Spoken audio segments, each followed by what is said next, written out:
السلام عليكم أغيرت ميل ولبا جوجتان سو دوادا كنا سو دوادا sheekadii xiisaha lahayd ee qalbi jabay qaybtii hore ee sheekada waxa ay noo mareysay Sahra waxay istaagtay iyadoo gariiraysa waxay qaadatay neef dheer waxayna tiri anigu hadalkii ayaa go'ay kuna soo dhawaada xalqadii 10aad runta oo soo ifbaxday qaybta season 1 البريقسيجي go'aanka habeenka ayaa weli aamusnaa saddexdii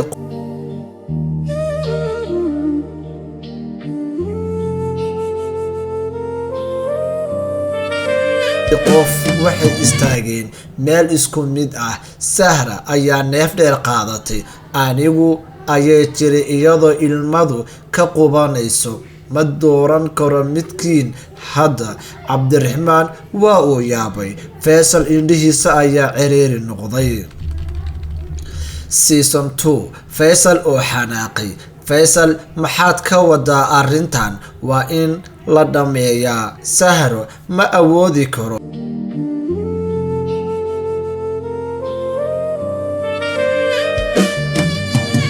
inaan go'aan qaato iyadoo la cadaadinayo Faisal cod adag marka aniga ayaa go'aan ka gaari doono Cabdiraxmaan wuxuu u soo dhaqaaqay hal talaabo season 3 Cabdiraxmaan oo difaacaya Cabdiraxmaan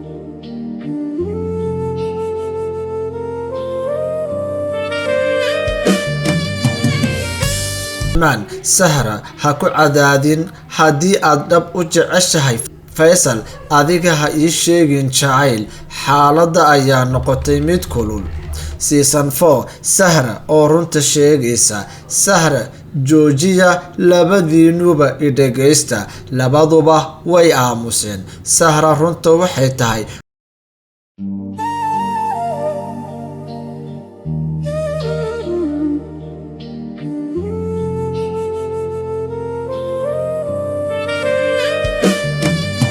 qalbigaygu wuxuu jecel yahay Cabdiraxmaan qalbigiisa ayaa rajo helay laakiin Sahra waxay sii waday laakiin noloshayda waxa xakameeya qoyskayga season 5 sir weyn oo soo baxaysa Cabdiraxmaan maxaa ka hor istaagaya inaad xor noqoto Sahra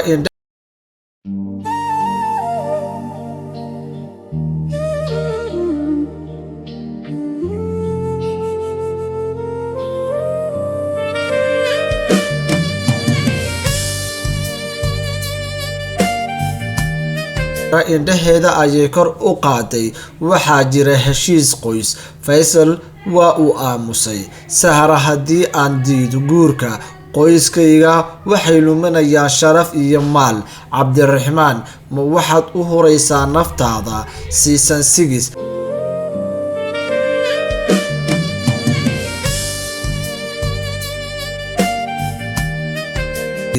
Faisal oo runta muujinaya Faisal si qabow ayuu u hadlay taasi waa xaqiiqda anigu waxaan ahay qofka ay qoyska u baahan yihiin Cabdiraxmaan adiga ma jacayl baa ka dhaxeeya iyada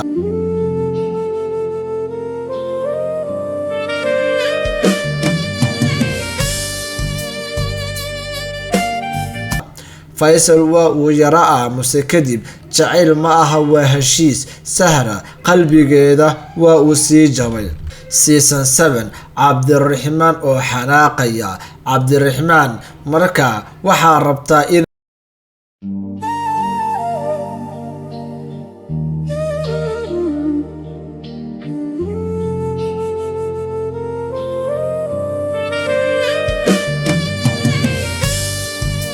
guursato qof aan ku jecleen Sahra ilmada ayay celin weyday waan qasbanahay season 8 Faisal oo cadaadis sii kordhiyay Faisal Sahra waqtiga waa u dhamaaday waxaad leedahay hal wado Cabdiraxmaan maya weli waxay leedahay doorasho Faisal doorasho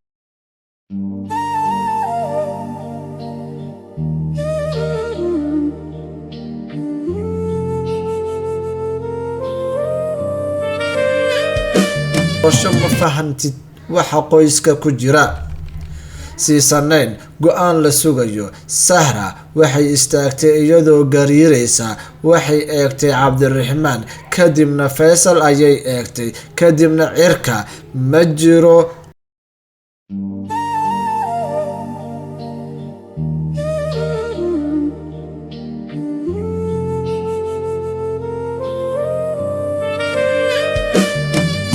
qof fahmaya waxa aan dareemayo. Season 10 Cabdiraxmaan oo ballan qaadaya. Cabdiraxmaan, Sahra, haddii aad rabto inaan ku badbaadiyo waan samayn doonaa wax walba. Faysal waa uu qoslay si qabow.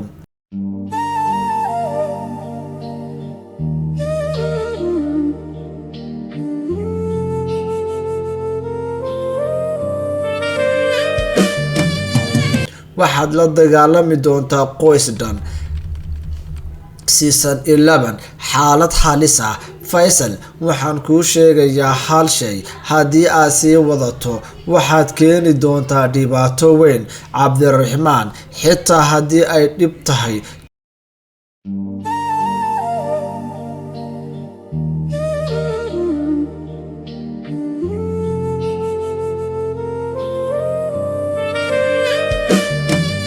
jacaylkan waan difaaci doonaa. Season 12 dhamaadka qaybta 12. Sahra waxay ku oysay si aamusnaan leh. Waxay si hoose u tiri, runta waa la ogaaday, laakiin xal ma jiro. Habeenka ayaa sii madoobaaday. Sheekaduna waxay gashay marxalad cusub oo khatar leh. dhammaad xalqada 10aad. qaybta xigta, Cabdiraxmaan ma la dagaalami doonaa qoyska? Sahra ma jebin doontaa heshiiska?